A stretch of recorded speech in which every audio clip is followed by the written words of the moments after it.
Il y a Christian Forêt, Terence Blake qui toujours pose de très bonnes questions, et moi, voilà.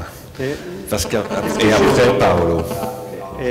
Après Paolo. J'ai réagi ou j'ai dit quelque chose, peut-être un mot, concernant la différence fondamentale sur la notion de l'écologie. Je suis avec vous, je comprends bien la différence, je pense, mais en fait, je parle vraiment sur autre chose, parce que je m'intéresse pour la naissance d'une nouvelle sémantique autour du concept d'écologie, l'émanation et la distribution de cette conception. Et j'observe qu'un déplacement fondamental du concept de l'écologie, sa généralisation, qui transgresse les références biologiques, éthologiques, etc., est en œuvre depuis la fin du XIXe siècle. Et alors, je m'intéresse aussi pour l'historicité de ce concept. Et la conception écologique de Heidegger, pour moi, il est un moment important, mais un moment important dans cet déplacement d'écologie. Alors c'est, par exemple, sa pensée de Welt, de l'ouverture, ou Délateur même, a une inscription anthropocentrique fondamentale. Et je me demande aujourd'hui, je recherche une notion écologique qui décrit en fait l'écologisation même de l'homme, son environnementalisme cognitif, l'environnementalisme de la pensée, etc., etc. Alors, ce que je fais, c'est je me concentre sur un déplacement de cette conception, et vous avez élaboré en fait une conception. Ils sont en fait deux différentes perspectives sur le problème de l'écologie, je pense. Oui, je dis un mot. Oui. Je pense qu'il n'y a pas du tout d'écologie chez Heidegger, en aucun sens.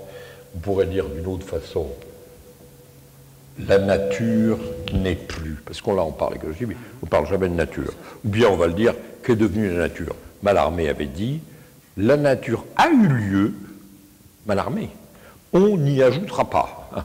Voilà. Alors aujourd'hui, qu'est-ce qu'on entend? On aurait pu prendre tout ça, parce que où est-ce qu'elle est la nature? Personne ne sait plus. Bon. Il y a eu un grand événement qui d'ailleurs a été la source du romantisme, c'est Rousseau. Rousseau, c'est quelqu'un qui a dit, tiens, la nature, tout est naturel, le droit naturel, la religion naturelle, la nature, moi, l'éducation naturelle, la nature. Hop, ça a enflammé le 19e siècle, enfin tout, la fin du 19e siècle, la nature. Mais on pourrait dire ici, et alors, la nature, parce que l'écologie sérieuse, bien entendu, n'est à aucun titre un retour quelconque à une nature quelconque, c'est pas ça dont il s'agit. Mais quand même, qu'en est-il de la nature? Où en sommes-nous? Où est la nature? On pourrait dire ça comme ça. Christian,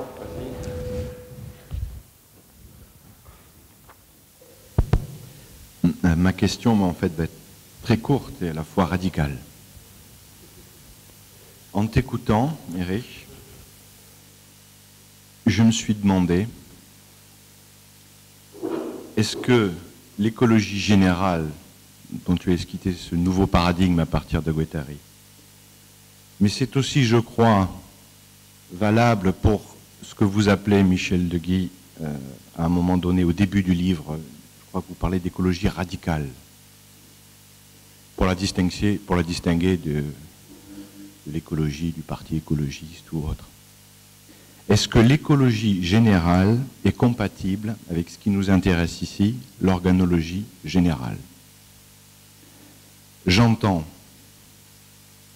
dans le discours sur l'écologie générale et sur la manière dont vous développez, Michel, la question écologique au pluriel dans votre dernier ouvrage, la liquidation ou l'ignorance du concept de rétention tertiaire, qui est le concept de Bernard Stiegler. Hein, le concept de rétention tertiaire qui permet de parler d'une organologie générale. C'est un petit peu radical, mais ça se rejoue également sur le discours que vous avez autour de l'Umwelt heideggerien, Jacob von Uexküll. Tout ce discours de l'Umwelt oublie totalement ce qu'on appelle, nous, avec Bernard, le concept de rétention tertiaire. Y compris même chez de la Tour dont on parlait à midi, qui reconnaît toute la puissance des artefacts, des outils techniques, etc., mais qui est quand même dans une perspective un petit peu relativiste, c'est-à-dire qu'il n'a pas la radicalité du concept de rétention tertiaire telle qu'elle est exprimée dans le premier tome de La technique et le temps, et qui fait qu'aujourd'hui on se pose la question, ben, comment faire une organologie générale? Alors je ne sais pas, Michel, puisqu'on en a parlé les jours précédents, jusqu'à quel point le terme d'organologie générale vous fait écho, parce que dans le livre que j'ai lu, écologique, on en reste au niveau de la technique, parce que c'est un rapport à la technique de penser les rétentions, l'objet technique, l'artefact, la mémoire extériorisée comme rétention tertiaire. On en reste à une conception très heideggerienne de la technique. En même temps, il y a des promesses formidables. Je ne pense pas que de votre part, il y ait une liquidation de la rétention tertiaire, mais en même temps, je sais que vous connaissez le travail de Bernard Stiegler et que vous citez également dans l'ouvrage. Donc voilà, je veux savoir si... Est-ce que vous avez été attentif à ça quand vous avez écrit Écologique, à la question de la rétention tertiaire ou pas? Est-ce que c'est... Voilà, je voulais clarifier parce que je ne sais pas, moi, c'est pour ça que je pose la question avec toute mon ignorance. Mais la question m'est venue vraiment dans la manière dont tu as parlé du nouveau paradigme écologique.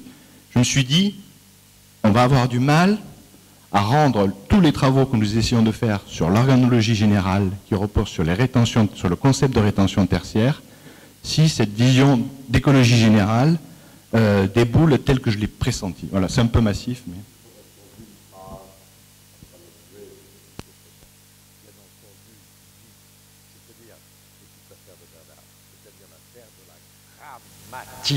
Grammatologie. Tant que l'amnésie, y compris la paramnésie et la réminiscence platonicienne dont il paraît que vous avez parlé un peu, finalement le rapport aux idées, tant que c'est gramma, logos, que c'est une affaire de logos qui continue, la rétention de Husserl à Derrida, à Stiegler, etc., mais oui, c'est ça dont je parle, c'est-à-dire c'est l'attachement au logos, c'est-à-dire que je peux très bien dire la formalité logique. Dans un livre de Gradel que j'ai cité à Cerisy il n'y a pas longtemps, il y a ce truc extraordinaire quand il dit l'imagination, les chaînes de l'imagination sont des tours, et il met trope ou un truc comme ça, c'est-à-dire de la logicité profonde de l'imagination, c'est-à-dire l'engrammato et tout ce qui agit. Donc c'est ça qui m'intéresse follement. Si quelqu'un me disait, bah, tout ça c'est fini, la grammatisation, ça n'a rien à voir, penser, parler, écrire, c'est fini, sortons des langues dites naturelles, hein, alors là c'est la catastrophe. Moi je continue simplement à dire, c'est ça, en tant que poète, c'est ça la poétique, la poésie, c'est-à-dire la pensée parle, avec toutes les ressources, et je fais jouer un rôle transcendantal, la rhétorique et la grammaire, de la même façon, parce que une des choses de l'époque, c'est de dire, oh la rhétorique, on s'en fout, tout ça, qu'est-ce que ça veut dire? Pas du tout. Pas du tout, c'est-à-dire la tournure, la trompicité profonde de la pensée, c'est à un étage transcendantal comme la grammaire, et même, enfin bon, je vais dire l'orthographe, ça, il faut en parler, l'orthographe, le graphe, c'est ça ma réponse, voilà, c'est tout. Donc si quelqu'un disait on se fout de tout ça, ça n'a plus lieu, il s'agit avec l'amnésie, il s'agit d'autre chose, mais pas du tout. Et même il y aurait à voir comment les idées sont formées, les fameuses idées qui reviennent mnésiquement, comment il dit, anamnésiquement, sont sur quel, comment dire, d'où leur vient leur incorruptibilité. En fond, elles sont, c'est comme s'il y avait une fixité sur ce que vous appelez l'objet, on va peut-être en parler tout à l'heure.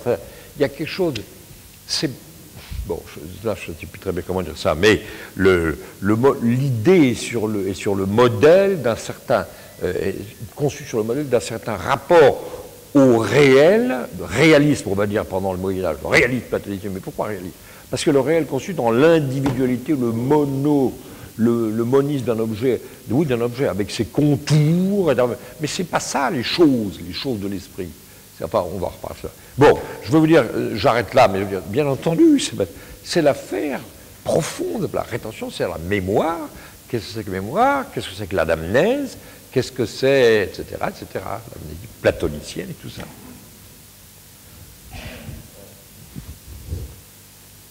Moi, en fait, je pense que je ne comprends pas cette question.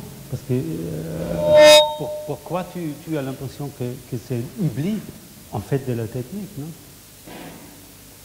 La radicalité de la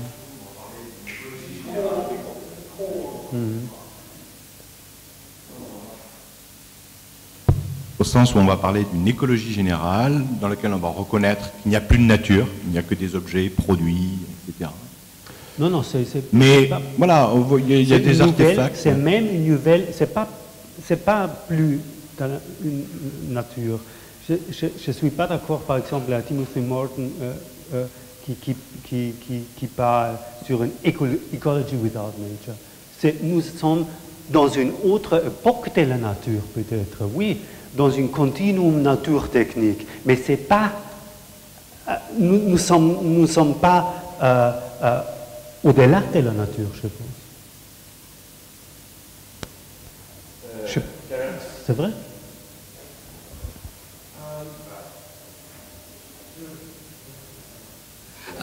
Je voudrais dire que je suis d'accord avec vous deux, ce qui a comme implication que je ne suis pas d'accord, mais Christian, il a pris ce côté des choses. Pourquoi je suis d'accord avec vous deux? Je m'adresse plutôt à Erich là. Moi, je veux prendre la notion du passage à une nouvelle époque du sens.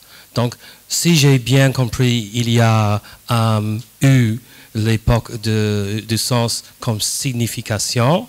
Il y a eu peut-être, où ça continue, l'effondrement du sens, c'est-à-dire, on pourrait dire le nihilisme. Et il y a ce que vous appelez la nouvelle époque, le sens technologique. Et c'est là que je commence à me dire, est-ce que vous mettez peut-être deux choses différentes qui sont apparentées dans la même rubrique, parce que vous donnez un petit checklist.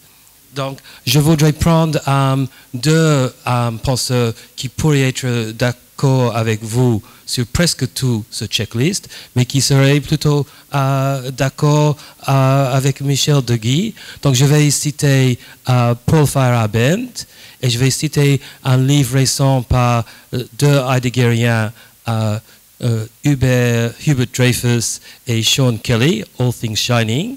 Et donc, si je regarde votre checklist, les deux, ou les trois, Feyerabend et Dreyfus et Kelly pourraient dire agencement, oui, montage, oui, composition, oui, hétérogénèse, oui, entanglement, oui. Et ils diraient, mais nous ne sommes pas totalement... ils parlent peu de la technologie, ils ne sont pas contre la technologie, mais nous pensons que nous entrons dans une époque du sens où c'est le voyant sans vision avec un S, et donc c'est une époque des poètes. Donc ils vont être en contradiction, comme je pense que Michel de Guy est en contradiction avec Badiou, qui dit l'âge des poètes est terminé. Michel de Guy dirait l'âge d'un certain type de poète est terminé, mais il y a autre chose. Donc, je pense que ce que vous dites sur la technologie et le nouveau type de sens que ça apporte a des parallèles, ce n'est pas des isomorphismes, mais des parallèles avec cette autre paradigme de sens qu'on peut trouver en plein de gens qui n'ont pas beaucoup d'affinité avec la technologie. Donc, je me demande, est-ce que peut-être vous êtes plus en accord que vous ne le voyez si on ne donne pas tant de primat à la technologie. Peut-être la technologie, peut-être c'est, comme dirait Althusser, en dernière instance, c'est ça qui, sans s'en rendre compte, qui permet cette nouvelle époque des voyants. Je ne sais pas, mais il me semble qu'on peut distinguer les deux évolutions qui se ressemblent énormément. Est-ce que je peux répondre en anglais? Parce que c'est bien sûr. improviser en français, c'est trop difficile. Ce que je souhaite, je vous propose, parce qu'il ne faut pas qu'on dérive trop dans le temps. En plus, moi-même, je vais encore devoir partir. Donc, si tu peux être un peu court, je voudrais aussi dire quelque chose. On Et puis, peut il y a Paolo également. Peut-être, we can discuss this also later, but only one thing. This checklist you mentioned, yeah, it's what I wanted to say is there are a lot of concepts who try to reformulate what relation means between human and non-human actors. And I think all these efforts show us the tendency of this general ecologization. I mean, the people who do this, they don't have to be aware of technology. Okay, I use concepts which are really prominent in technology studies, or for example, Karen Barrett in quantum physics, or I mean, all these concepts are engaged in contexts where the question of technology is discussed very, very strongly, but of course also in other contexts. So the difficulty is, but maybe this is the problem, maybe it's a very German project, I think, or at least there is a Luhmannian thing in here, because Luhmann was very interested in determining epochal semantics. And through this he tried to understand whole formations. And what I try to do is a little bit similar, but without social theory, I mean, in a Luhmannian sense. I'm interested in this emergence of a new epochal semantics who could be ecological. And the terminus history of sense is actually, that's my reading of Nancy, I think, in his book. The last one? No, a very old one in the 1980s. When he first really brought up the question of sense, La fin de la philosophie. And in this book he speaks, I think here he starts to understand that we are involved in the deeply transformation within the history of sense. We are entering a new historicity. What he does is then, through the title of being Être avec, he tries to work out our new post-significative condition of sense. And what I observed is that the question of technology plays a big role in his work. And I wrote once an article on this, and De l'Instruction is, and also le texte sur la catastrophe, ils sont tous les deux des réactions sur mon article sur la question de technologie dans son œuvre. Je pense qu'il faudra que tu lises, Erich, la communication qu'avait faite Nadia. Elle a commenté le même texte de Nancy, et ça t'intéressera beaucoup. Je voudrais dire quelques mots moi aussi sur les deux interventions, que je vous remercie beaucoup parce que le débat en plus est très très intéressant. Alors moi je crois que l'expression post-média chez Guattari, c'est post-média de masse. C'est-à-dire que ce qu'il dit, c'est que le système des médias de masse, tel qu'on l'a connu, comme la télévision avec ses audiences, 5 chaînes par pays, etc., c'est terminé, et que c'est quelque chose de tout à fait nouveau, réticulaire, bidirectionnel, beaucoup plus rhizomatique, etc., qui est en train de se constituer, et que c'est un enjeu fondamental. Et moi, je suis tout à fait d'accord avec ça. C'est-à-dire que il m'est arrivé d'ailleurs souvent que des gens me disent vous poursuivez le travail de Guattari, ce qui est étrange, parce que je suis quand même pas vraiment sur les mêmes lignes que Guattari, mais c'est parce que j'ai repris, enfin j'ai ce point de vue-là depuis très longtemps d'ailleurs, dont d'ailleurs j'avais parlé avec Guattari quand j'ai fait l'exposition Mémoire du futur en 1985. Donc, alors dans l'exposé de Erich, j'avais quelques réserves, disons, qui sont des réserves sur les axiomes, en fait. Par exemple, lorsque tu disais tout à l'heure, je me souviens plus si c'était en référence à Mark Hansen ou pas, que je connais bien, mais avec lui je ne suis pas d'accord. Que l'individuation psychique collective est de plus en plus liée à l'individuation technique, je ne crois pas du tout ça. Je ne crois pas du tout ça. L'individuation psychique collective, c'est l'individuation technique. C'est pour ça que d'ailleurs Christian disait ce qu'il disait tout à l'heure. Il n'y a pas du tout plus d'individuation technique aujourd'hui qu'autrefois. Ce que Georges Canguilhem appelle la vie technique, c'est la vie technique. Un point, c'est tout. Donc le problème, c'est pas la technique, c'est l'industrie. Et c'est le changement de régime. Alors c'est plusieurs choses, c'est pas seulement l'industrie. C'est par exemple la grammatisation.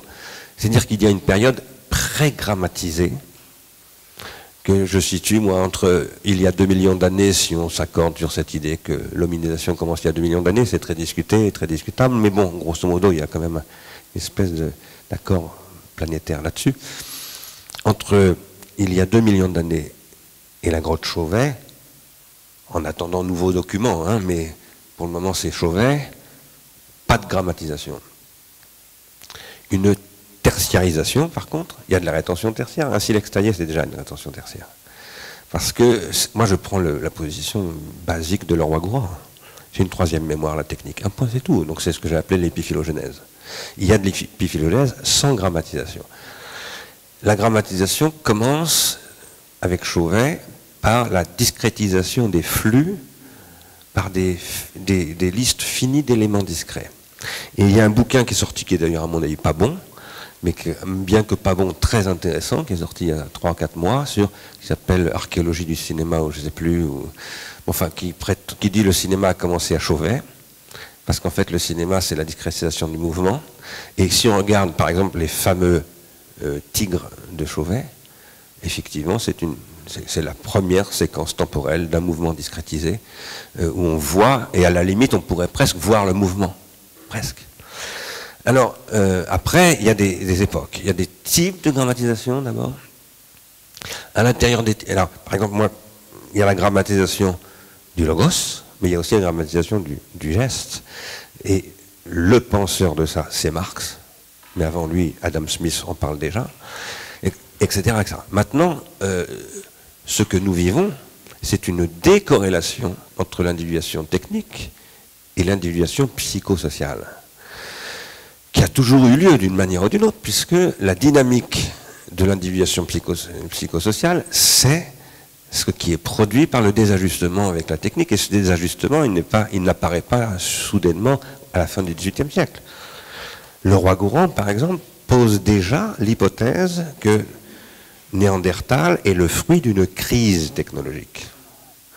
Donc, et en fait, tous les archéologues travaillent, mais absolument tous les archéologues qui font de la préhistoire, je veux dire, travaillent sur ces questions de crise technologique. Il y a des crises météorologiques, il y a des crises telluriques, il y a des crises technologiques. Ça veut dire qu'il y a dans l'humain de l'inhumain. Mais c'est ce qu'on disait hier, là, c'est ce que hier ou avant-hier, mais le problème c'est que cet inhumain est constitutif de l'humain. C'est pour ça que la question de l'humanisme n'a aucun intérêt. Parce que c'est pas, le problème n'est pas de savoir qu'est-ce qui est humain, qu'est-ce qui n'est pas. L'humain est inhumain. Donc, si on n'est pas parti... Et ça, c'est ce que dit Simondon, d'ailleurs. Simondon commence par là. Il dit, l'humain est constitué par des dyades indéfinies, etc. Il est tiré, il est confronté au problème de la tentation, qui n'est pas du tout un problème simplement chrétien, qui est un problème originel, existentiel, de cet être métastable, etc., etc. Voilà, là, j'avais un petit peu un problème, parce que si on dit de plus en plus technique, à mon avis, on ne comprend plus rien. Si on dit que la vie devient de plus en plus technique, on ne comprend plus rien. Elle est toujours complètement technique. Par contre, elle est de plus en plus pilote. Tout à l'heure, tu as dit, et j'ai noté, que l'individuation psychique et collective est de plus en plus liée à l'individuation technique. Elle n'est pas de plus en plus liée. Elle a toujours été liée. La langue est technique d'une certaine manière, sinon Platon ne pourrait pas objecter à la rhétorique. Tout est technique dans la vie humaine, absolument tout. L'art est technique. L'art qu'on oppose toujours à la technique est absolument technique, etc. C'est même ce qu'il y a de plus technique, si j'ose dire. Ce qui veut absolument revendiquer la technicité de la technique, à fond, la poésis. Bon. Alors, je pense que là, il y a une question d'interprétation de l'organogenèse, c'est-à-dire que se passe-t-il à la fin du XVIIIe siècle qui fait que quelque chose change, bien entendu, parce que je suis d'accord en même temps avec ce que tu dis, mais je trouve que je suis d'accord. Le problème, ce sont les axiomes. Il faut faire attention, c'est les axiomes surdéterminent tout le reste. Donc, voilà. La deuxième chose, c'est que dans l'intervention, dans ce que tu as présenté de l'école générale, à laquelle je m'intéresse beaucoup, moi, hein, la question que je me posais toujours, c'était rapport entre écologie et économie. Et là, je vais énoncer une objection, qui est une objection que j'ai faite d'ailleurs à Guattari et à Deleuze, dont on en a un petit peu parlé, et que je vais préciser tout de suite. Pour poser cette question écologie et économie, il faut poser le problème écologie et désir. L'écologie, telle que les trois écologies de Guattari, etc., sont pensées, sont une pensée du désir. Maintenant, moi, je crois que pour pouvoir penser le rapport entre écologie et désir, il faut faire ce que j'appellerais une pharmacologie du désir. Parce que le désir est tout et son contraire. Le désir est sans cesse en train de se tuer. C'est d'ailleurs, Aragon, c'est plus à la mode, mais ça paraît complètement plouc d'aimer Aragon. Moi, j'aime beaucoup Aragon. Et quand il dit ce poème archi connu, le plus connu de tous les poèmes du XXe siècle peut-être, et quand il veut saisir son amour, il le broie, il parle de ça. Et c'est tout con. Mais enfin, c'est toutes les expériences du tragique de l'amour qu'on trouve toujours quand on parle de l'amour, ça habite cela. Alors le désir ne se réduit pas à l'amour, bien entendu. Mais en revanche, je pense que le désir est intrinsèquement pharmacologique dans la mesure où il est constitué transitionnellement. Ce que je veux dire par là, c'est que, ça c'est ce qu'on défend beaucoup ici, hein. Sans facticité, artificialité, sans objet transitionnel, sans Lisbonne, et tiens, tu nous le sors? Non? Dommage. Il est trop fatigué. Il est au lit, il fait la sieste. C'est le doudou de Paolo. Il n'y a pas de désir. Ça, c'est Winnicott. C'est extrêmement important. Mais, oui, mais ce que je veux dire, c'est que le désir est lui-même constitué techniquement, à partir du moment où on dit ça. C'est-à-dire, parce que tout à l'heure, Christian appelait de la rétention tertiaire. C'est une rétention tertiaire et c'est un pharmacone. C'est le proto-pharmacone, le doudou. Alors, ayant dit cela, le point où je pense qu'on a peut-être un désaccord là pour le coup, parce que ça c'est des précisions que j'apporte, mais là, maintenant peut-être qu'il y a un désaccord, la fin de la culture herméneutique, je ne crois pas du tout.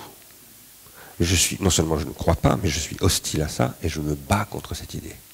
Et là, je pense que je rejoins le souci de Michel. Le début de la culture technologique, mais la culture a toujours été technologique, donc je ne vois pas pourquoi elle deviendrait technologique. Par contre, l'enfumage par le marketing et la vente de systèmes technologiques obsolescents en permanence, qu'il faut foutre à la poubelle tous les 6 mois, polluant le monde avec des métaux extrêmement problématiques, épuisant les ressources pétrolières, consommant en plus l'attention des enfants et la détruisant, etc. Ça, c'est une sacrée question. Et donc, je pense qu'aujourd'hui, la question n'est pas de dépasser l'herméneutique pour aller vers le technologique, c'est de faire avec le technologique de l'herméneutique, et c'est de mener un combat politique. Parce que ça, c'est de la politique et de l'économie. Ici, puisque tu as cité Nancy, Nadia a commenté le même texte que toi, plus en détail d'ailleurs, parce qu'elle en a commenté beaucoup plus. On a un problème avec Nancy, et je me suis dit d'ailleurs, il faut que j'invite Nancy l'année prochaine ici pour discuter de tout ça. On en a parlé beaucoup, il était au jury de ma thèse d'ailleurs sur ces questions de technique et tout ça. Bon, moi je m'étais un peu appuyé sur lui d'ailleurs à l'époque. Mais Nadia a cité les passages de Nancy sur la pharmacologie, et notamment sur la pharmacologie positive. Il n'y a pas de pharmacologie positive chez Jean-Luc Nancy. Et ça veut dire qu'il n'y a pas de politique. Et moi, je ne peux pas accepter ça. Je ne peux pas faire le deuil du politique, ni du poétique. D'ailleurs, pour moi, ça marche ensemble, ça ne se sépare pas. J'ai publié un bouquin l'année dernière où j'ai essayé de montrer que le post-structuralisme a servi d'alibi à la révolution conservatrice. Je ne veux pas dire qu'il l'a voulu, mais il s'est laissé instrumentaliser. Lyotard a quand même pris d'immenses responsabilités en disant au moment où Margaret Thatcher prenait le pouvoir, il n'y a pas d'alternative, parce que Lyotard dit ça d'une certaine manière en français. C'est très très grave. Et je sais pas un procès que je veux faire à Lyotard, qui était un type absolument formidable, délicieux, qui m'a énormément nourri. En 79, il ne pouvait pas voir ce qu'on voit en 2012. Mais nous sommes, nous, en 2012. Donc nous ne pouvons pas répéter les conneries de Lyotard. Tout le monde fait des conneries. Lyotard, Heidegger, Costum, Haidt, etc. Et nous en faisons aussi. Et nous en disons beaucoup. Mais aujourd'hui, il faut faire attention. Nous nous battons ici pour une pharmacologie positive qui est une herméneutique relationnelle, basée sur les technologies relationnelles. Et nous nous battons là-dessus en disant, et j'espère que ce sera encore là demain, nous fabriquons des organes herméneutiques. Et nous travaillons véritablement, il faut les inventer, c'est pas le marché qui les inventera, ça ne rapporte pas d'argent. Donc le marché ne peut pas les inventer. Et il les combat, le marché. Maintenant, la politique doit combattre je ne suis pas du tout contre le marché d'ailleurs moi, mais elle doit combattre cette entropie du marché qui est extrêmement dangereuse. Alors voilà, je pense que, et moi je pense que c'était un peu des choses qui gênaient Michel aussi, voilà, dans ce que je dis là. Fondamentalement, on est en accord sur la plupart des choses, mais au niveau des axiomes et au niveau de cette dernière question-là, je pense qu'il faudra qu'on en reparle. Mark Hansen, bon, si j'en parlais, c'est pour une raison précise, je le connais assez bien, il m'a invité plusieurs fois aux États-Unis, je suis allé parler à Princeton, quand il était à Princeton, ensuite à Chicago, j'ai enseigné à Chicago. Et nous avons un problème fondamental. Et ça, je le dis, c'est aussi pour faire transition avec Michel. C'est la phénoménologie, justement. Mark Hansen s'appuie sur la phénoménologie pour développer sa théorie des médias. Mais dans sa phénoménologie, en particulier sa phénoménologie du cinéma, puisqu'il a écrit sur le cinéma, il s'appuie sur Merleau-Ponty. Or, Merleau-Ponty n'a rien compris à la question de la rétention husserlienne. Ça, c'est de notoriété publique. Tous les phénoménologues le savent en France. Et la compréhension que Merleau-Ponty avait de la rétention primaire de Husserl, c'est la mémoire immédiate. Alors que c'est exactement ce que Husserl ne veut pas. Husserl dit, mais la rétention primaire, ça n'est pas naturalisable, ce n'est pas un phénomène de psychologie expérimentale. Et donc Mark Hansen s'est emparé des concepts de Husserl à travers Merleau-Ponty, et il ne comprend pas ce que c'est que la rétention tertiaire, parce que si on ne comprend pas, il ne comprend pas la rétention tertiaire, parce qu'il ne comprend pas la rétention primaire et la différence entre rétention primaire et rétention secondaire. Je dois dire que moi j'occupe une position très compliquée, parce que je m'appuie sur Derrida pour dire tout ça, mais en même temps, je dis que Derrida lui-même confond. À un moment donné, il dit qu'il n'y a pas de différence entre rétention primaire et rétention secondaire, ce qui est évidemment faux. Et du coup, il ne peut pas penser à la rétention tertiaire nous-mêmes. Alors, cela étant, pour passer à ce que disait Michel, Welt, die Welt, c'est la Welt, la monde. C'est ce dont on sort tout le temps. On peut toujours sortir du monde parce qu'on le fait, le monde. Le monde est un faire-monde. Heidegger lui-même dit ça. Le monde est faire-monde. C'est pas simplement l'être au monde, c'est le faire-monde. La mondanéisation. Alors, là-dedans, moi j'ai essayé d'ouvrir une discussion, c'est de ça dont parlait Christian tout à l'heure, avec Heidegger, si je peux me permettre, qui est de dire, oui, mais ce faire-monde, précisément, suppose que la rétention tertiaire constitue le monde, ce qui, on en a déjà parlé, donc, est envisagé par Heidegger lui-même. Au paragraphe 76 de Sein und Zeit, la Weltgeschichtlichkeit, c'est une tentative il envisage l'intégration, ce que j'appelle moi la rétention tertiaire, mais lui il l'appelle autrement, dans le faire monde. Et puis il renonce. Bon, pour des raisons qui sont, on ne va pas revenir ici dessus, mais parce que d'une façon générale, la rétention tertiaire, il la considère comme étant nécessairement déterminante. C'est-à-dire qu'il reste platonicien. Il reste dans la position de Platon ou de Socrate sur le pharmacone qui inévitablement ne doit être que mise au service de quoi? De la différence ontologique, de la question de l'être, pour Platon de la dialectique, etc., etc. Alors que nous disons, avec Derrida cette fois-ci, que l'hypomnésis, les hypomnémata, la rétention tertiaire, est un facteur d'individuation et de désindividuation, c'est un pharmacone. Donc c'est les deux.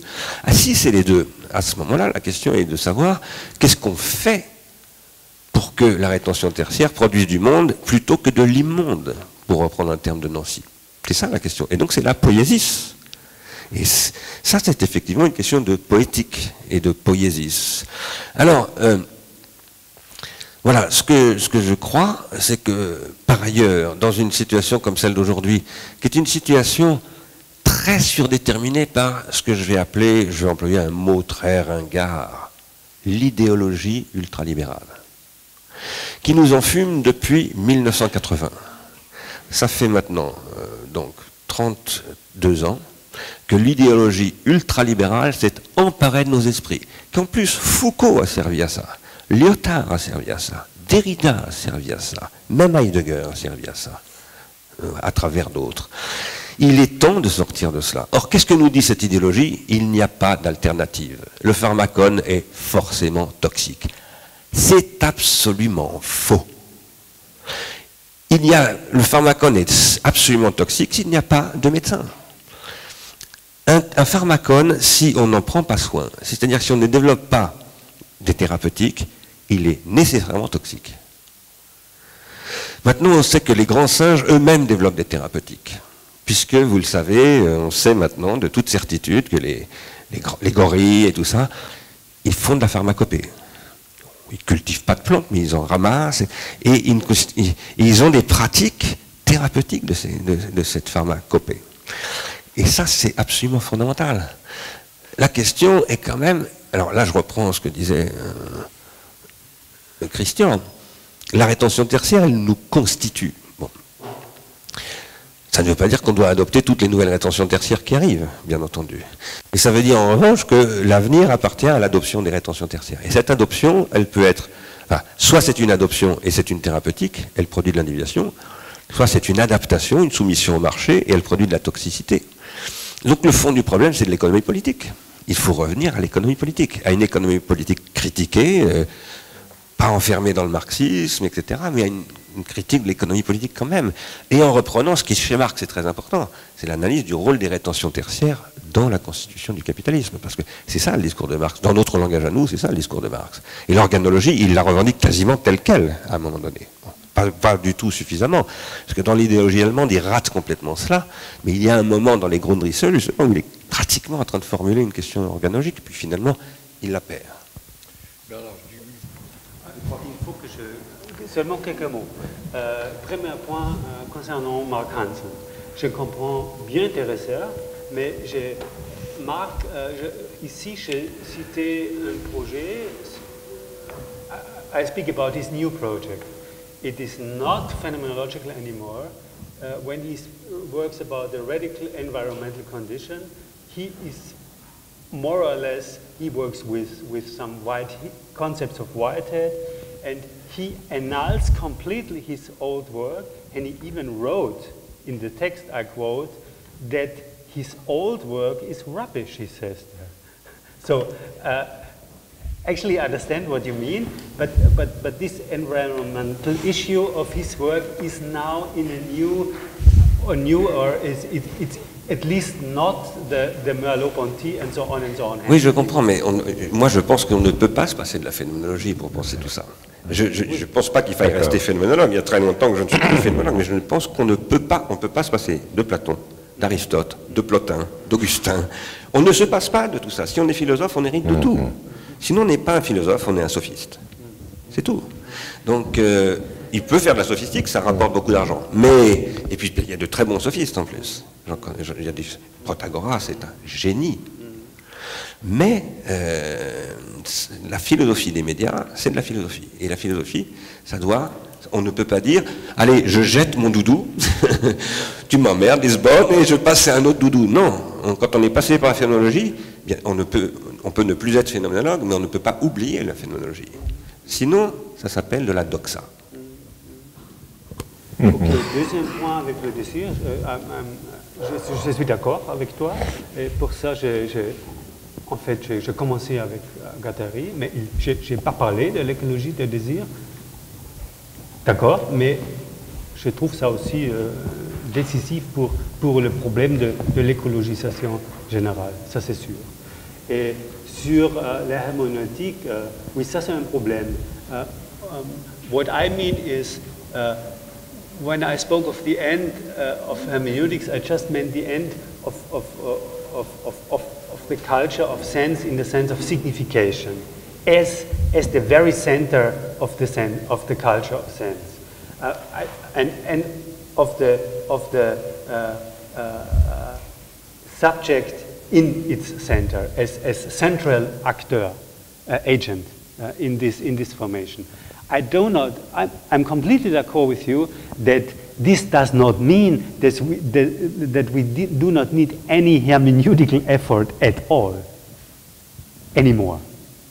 Of course, this would be just stupidity, no? This would be la bêtise. Okay. Ce que je décris ce que nous décrivons ici là, comme étant la bêtise systémique, c'est précisément ça, c'est-à-dire de la signification qui fonctionne toute seule. Mais après, qu'il y ait des changements de régime de sens, ce que Nancy d'ailleurs interrogeait, ça bien entendu. Le sens, c'est aussi qu'à un moment donné, il construit de nouveaux appareils de production de régime de sens. Ce que nous appelons la transindividuation, c'est ce qui essaye de penser la circulation du sens en tant qu'il produit de la signification, qui elle-même reproduit du sens, etc. C'est ce que nous apprenons ça comme une spirale. Et dans cette spirale, les rétentions tertiaires, l'écriture, etc., jouent un rôle fondamental. Ils sont le substrat de ça. Et ça, c'est ce que dit Simondon. Là, pour le coup, les rétentions tertiaires, il n'appelle pas ça comme ça, bien sûr, mais les objets techniques, disons, sont la condition du transindividuel, dit-il. Bon, sinon, ils ne se soutiendraient pas. Ils sont comme l'air pour la colombe de Kant. Voilà. Et dans le noétique, pour le noétique, l'air, c'est la technique. Et c'est la technique, y compris la technique du corps de Marcel Mauss, y compris la technique verbale que j'emploie, c'est la technique, pas simplement au sens de l'objet matériel, bien entendu. Et par rapport à ça, bon, Latour, moi, ça m'a toujours beaucoup intéressé, mais en même temps, je me méfie beaucoup de cet animisme et de ce relativisme, etc. Parce que, en même temps, nous défendons énormément l'être comme participation, hein, l'économie de la contribution. Bon, je n'ai pas voulu en parler là, mais Lévi Brûle et tout ça, c'est absolument passionnant. D'ailleurs, je suis en train d'écrire un texte où je repasse par tout ça. Et hier, on parlait de sentir, il faut participer pour sentir. Je ne sais plus qui dit cela. Bon, je crois que c'est Steven, non? Enfin, c'est une position que nous adoptons ici. Et en même temps, le néo-animisme, tout ça, je ne crois pas que. Je pense que non, on ne revient pas à des figures comme celle-là. Il faut se faire spectraliser, dirait peut-être Terence par elle. C'est-à-dire nous sommes. Mais c'est une observation qu'il existe un nouveau animisme.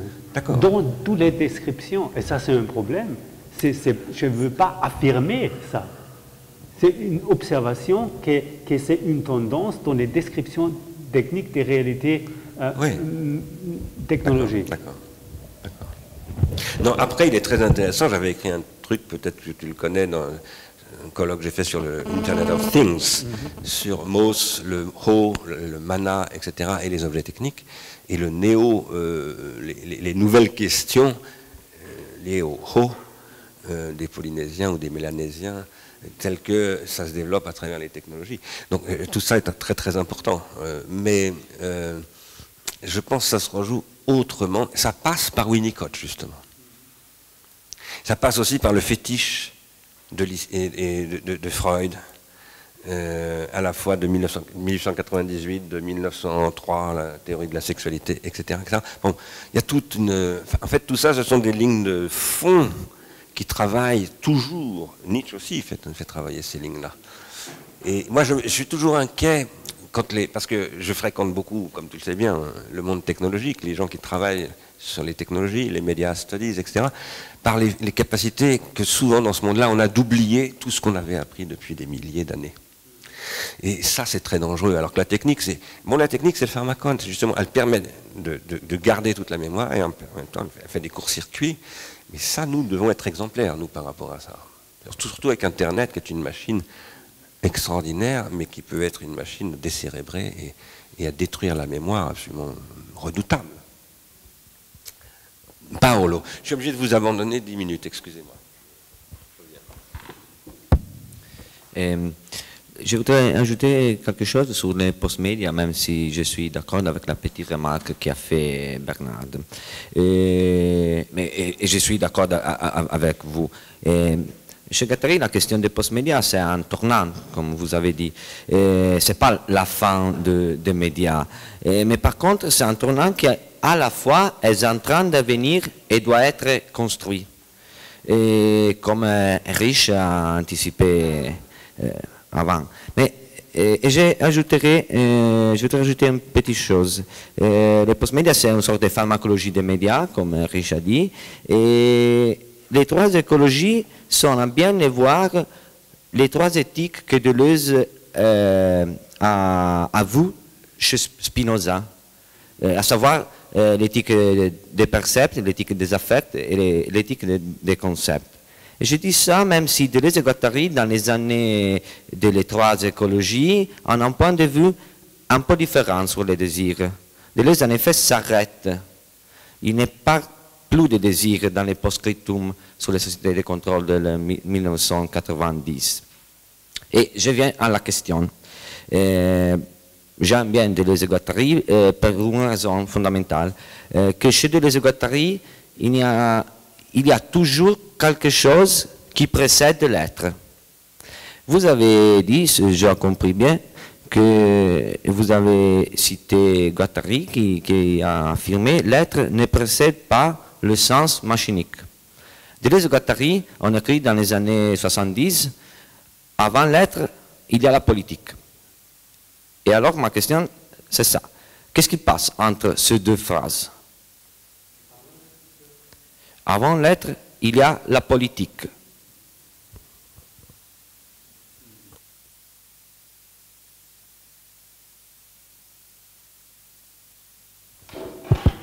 Deleuze et Guattari en commentant l'antitype, dans un entretien. Je me souviens bien.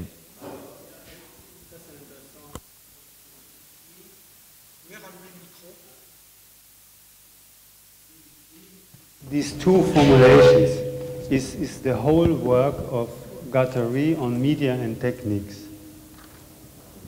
So, because he started with this work, actually more or less after the Anti-Oedipus. After Anti-Oedipus, Guattari started to work on the issues of new media and started to be interested in it. So I think exactly maybe what happens in this time is that his view on the heterogeneity and the problem of the heterogenesis of being came out of his understanding of media and technologies, and maybe his whole notion of political became media political in a way at the end. So I think in between is his concentration on these issues, I would say. Mm-hmm. I don't know how you see it, but je ne sais pas, I don't know what your opinion is. Do you have an idea? Okay. Mm-hmm. Oui, j'ai une question sur Deleuze et Guattari, puis une question sur l'attachement. Dans Écosophie, qui est le dernier ouvrage de 92, il me semble qu'il n'y a pas forcément une articulation avec les trois écologies. Tout simplement parce qu'il ouvre une nouvelle perspective qui, à mon avis, dans le paradigme esthétique, fait qu'il y a un oubli, c'est l'oubli des rétentions tertiaires, pour revenir à ce que disait, Christian. Mais plus exactement, en fait, c'est qu'il y a un double oubli, c'est l'oubli, en fait, de l'objet industriel. C'est-à-dire, en fait, l'oubli qui a été analysé par Baudrillard. Et ça, c'est énorme, parce que ça veut dire que dans le paradigme esthétique, il en reste à la question de l'œuvre d'art. Alors qu'il s'agit de penser l'éclipse de l'art au XXe siècle. Donc ça, c'est ma question, c'est est-ce que cette économie générale ne pourra pas faire l'économie d'une réinscription de l'objet technique, et c'est ce dont je vais essayer de parler tout à l'heure. Ma question, après, sur le problème du sans précédent, de l'attachement, qui est aussi un rattachement, qui est aussi une attache. Bon, ça, vous connaissez bien. Et donc, ça veut dire que, est-ce qu'on peut penser sans précédent si on est dans une stratégie, enfin, pas une stratégie, si on est dans une pensée de l'attachement? Voilà la question. Ça ouvre évidemment l'histoire. L'histoire, vous avez commencé par les premiers termes en fait de l'écologie, tels sont les géologiques, et en même temps, et comment aujourd'hui, en fait, on peut politiser, en fait, ou dépolitiser, je ne sais pas, la poétique.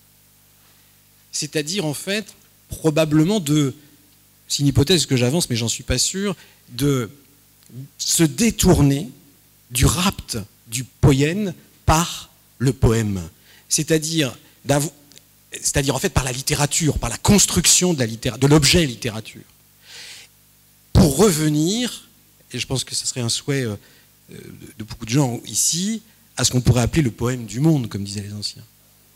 Le poème du monde, c'est-à-dire un Welt qui serait un poème du monde, mais qui serait quelque chose d'un antécédent avant la construction de l'objet littéraire, en fait.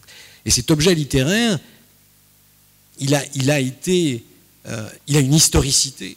Et peut-être qu'aujourd'hui, cet objet littéraire, il est plus capable de nous dire, avec autant de force, ce qu'est le monde. Je ne sais pas.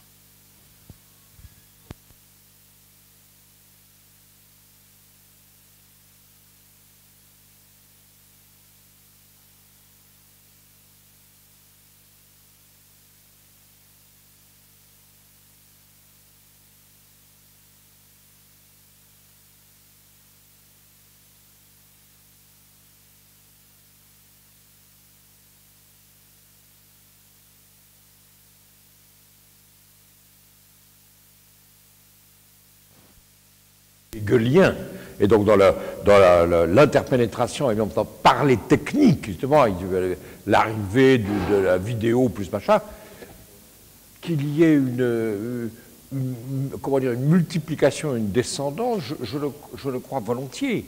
La question, c'est qu'est-ce que l'œuvre? Est-ce qu'il reste de l'œuvre là-dedans? Bon, voilà. C'est ça votre question, je me suis trompé, non?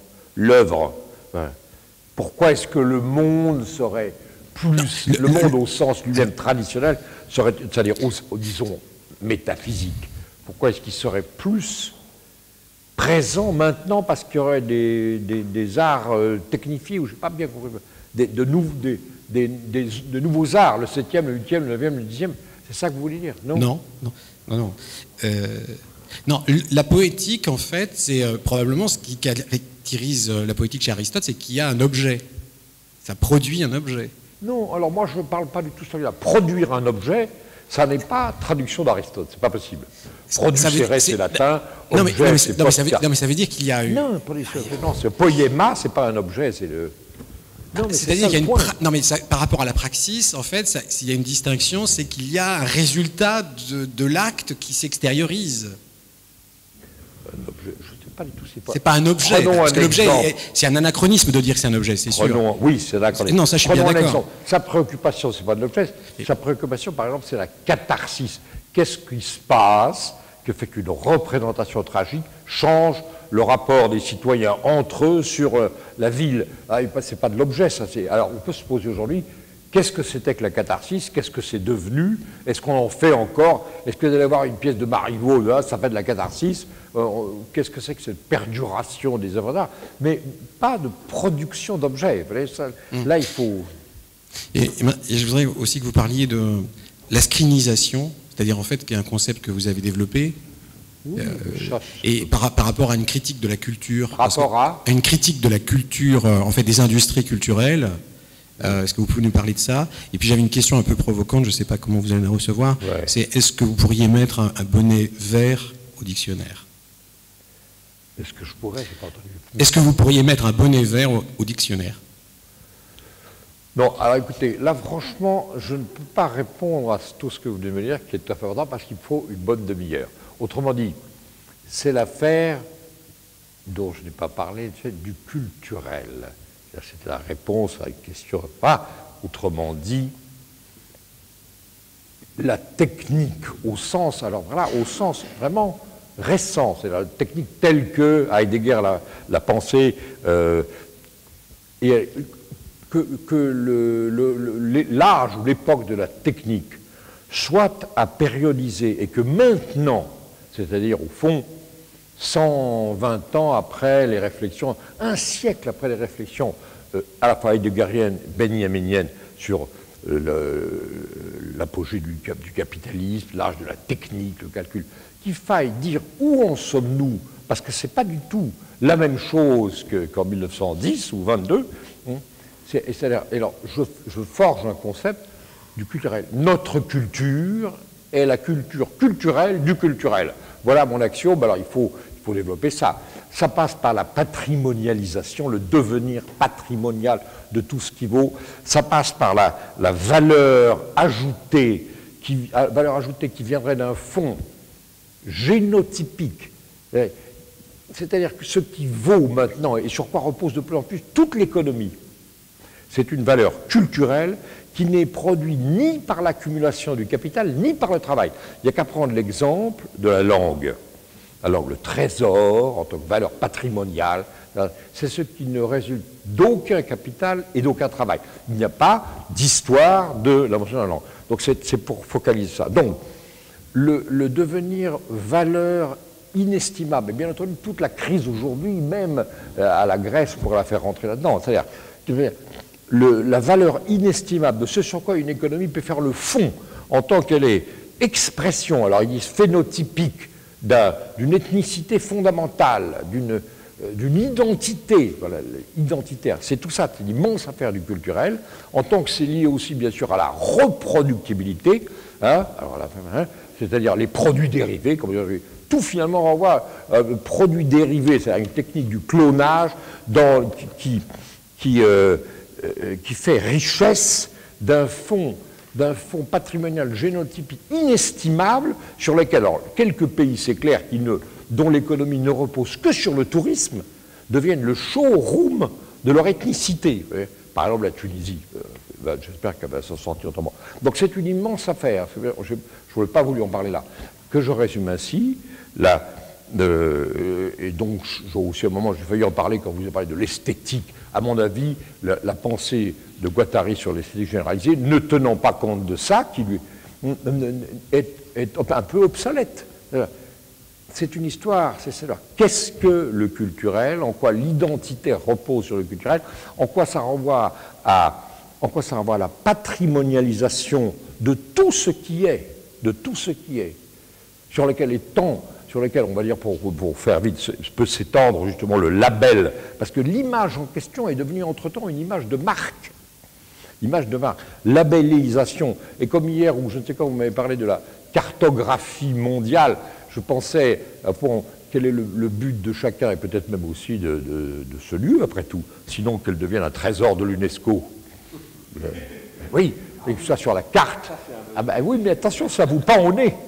Alors, donc, non, je jette un peu trop de choses. C'est pour vous dire que ma pensée sur ce truc-là, l'écologie, par rapport à l'esthétique de Guattari, c'est une pensée qui doit penser comme caractère fondamental, comme phénomène social total, expression de Marcel Mauss, penser le caractère culturel de la valeur en tant que valeur ajoutée qui n'est pas produite par le capital ni par le travail. Donc, et qui aboutit, le libéralisme, c'est une espèce de rêve de remplacer par un marché concurrentiel de produits locaux, la concurrence économique. Oui, je dis un peu très vite, mais ça, la paix ultralibérale des échanges de mon identité. Alors, pour terminer par une boutade, les Grecs disent, bah, écoutez, nous, on a le Parthénon, on le garde chez nous, parce que c'est un trésor, mais au fond, c'est le gage que vous êtes endettés éternellement par rapport à nous, mais qu'on ne vous doit rien. Enfin, je charrie pour eux. Alors, non, mais c'est tout ça dont il est question avec le culturel, et qu'il faut parler de ça, et qui n'apparaît pas dans l'esthétique. Bon, attendez, j'ai jeté un peu trop à la fin. Non, parce qu'il m'a reposé une question sur le... Et je suis d'accord avec toi, Franck, ça c'est bizarre, il y a un certain oubli de l'industrie et de la question du désir dans le Guattari des trois écologies.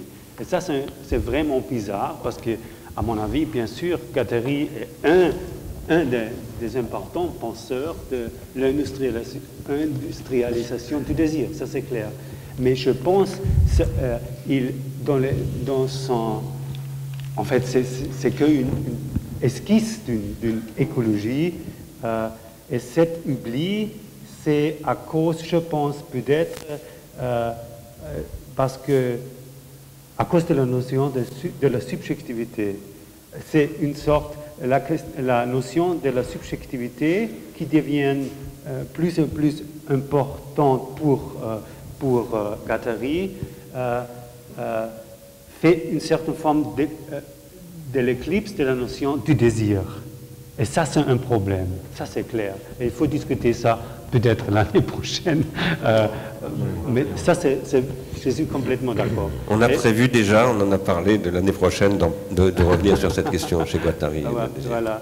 Et l'autre chose très courte, l'esthétisation chez Guattari, vous avez raison, c'est un peu